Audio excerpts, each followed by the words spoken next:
welcome to This Explainer. Today, we're unpacking a fascinating, almost psychological thriller-esque topic. Why silence, literally just the absence of sound, is such an incredibly powerful and, frankly, intimidating force. You know, we've all seen it.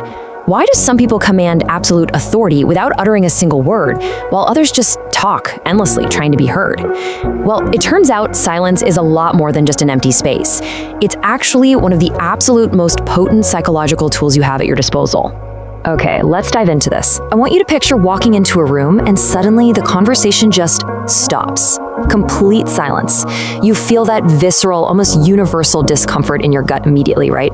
It's that classic, agonizing, awkward silence. But why does it feel so heavy? Why does it feel like a physical pressure pushing against us in the room?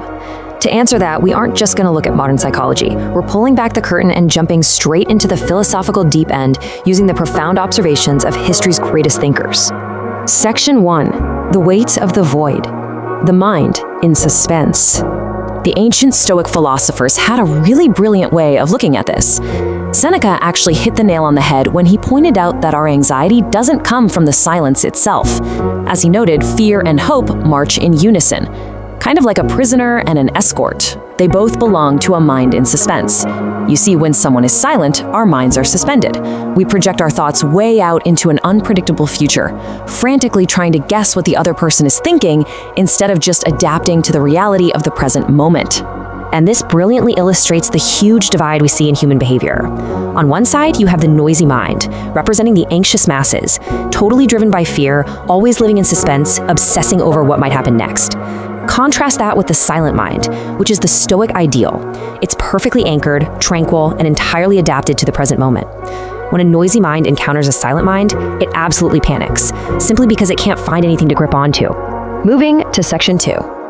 The fear of the unknown. The terror of what we don't control. Deep down, humans are completely terrified of what they cannot predict or manipulate. I mean, we use language and social noise to establish control and basically map out our environment. So when you withhold your words, you strip others of their ability to map you out.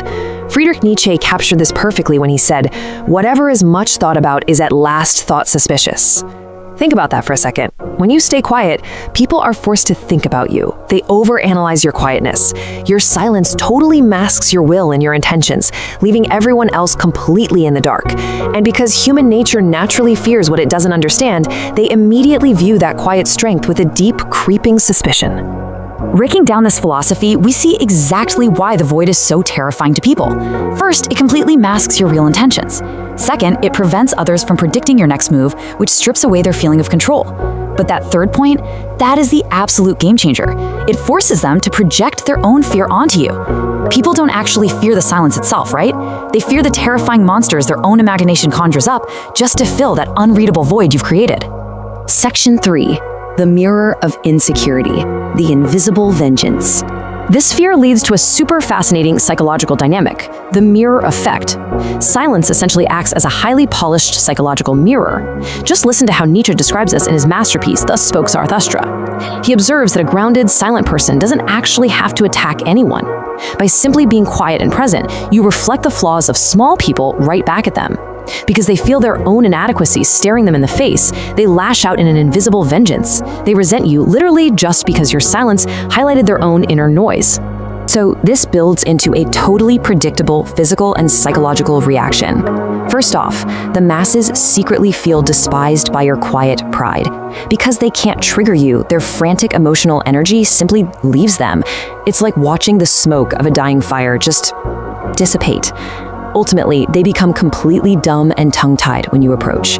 Your true stillness utterly extinguishes their emotional noise. All right, Section 4, the power of the intellect, the silent system.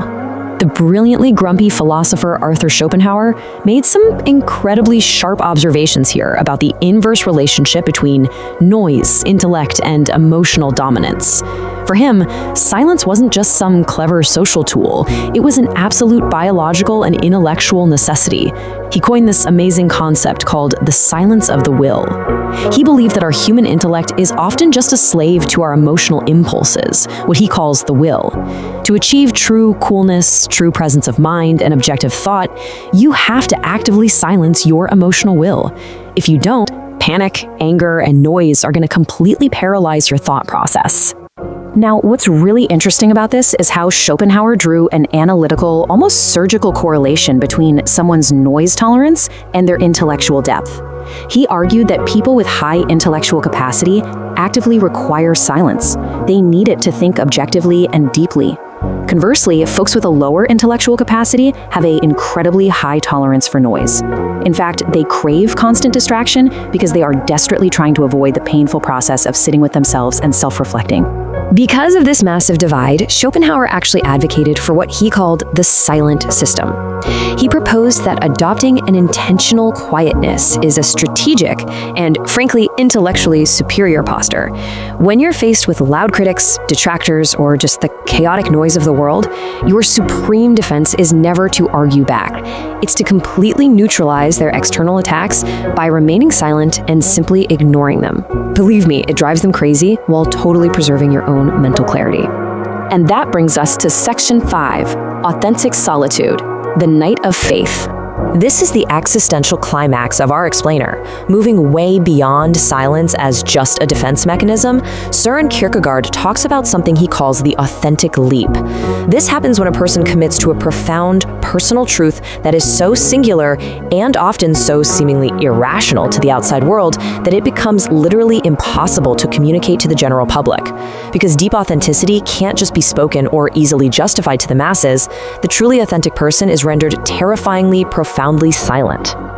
To explain this, Kierkegaard looks at the biblical figure of Abraham, who he calls the Knight of Faith. Abraham is commanded by God to do something that society views as horrific and insane. He literally cannot explain his actions to anyone. His internal truth makes him utterly incomprehensible to society. In this state, the singular individual steps completely above universal public morality.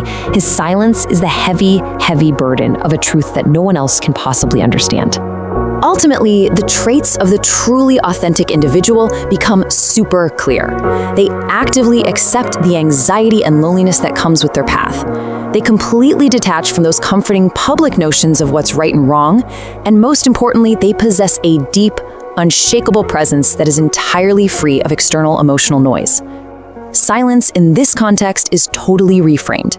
It goes from a passive state of just not talking into an active, terrifying, and awe-inspiring strength. Which leaves us with this final provocative question to chew on today. We've seen how silence acts as a mirror, a shield for your intellect, and the ultimate marker of authenticity. So can you withstand the silence of others without letting your own noisy insecurities rush in to fill the void? And maybe more importantly, can you stop fearing that void yourself and start wielding your own silence as a profound, impenetrable presence? Really think about it the next time you feel that desperate urge to speak just to fill a quiet room. Thank you so much for joining me on this explainer, and keep exploring the incredible power of the unspoken.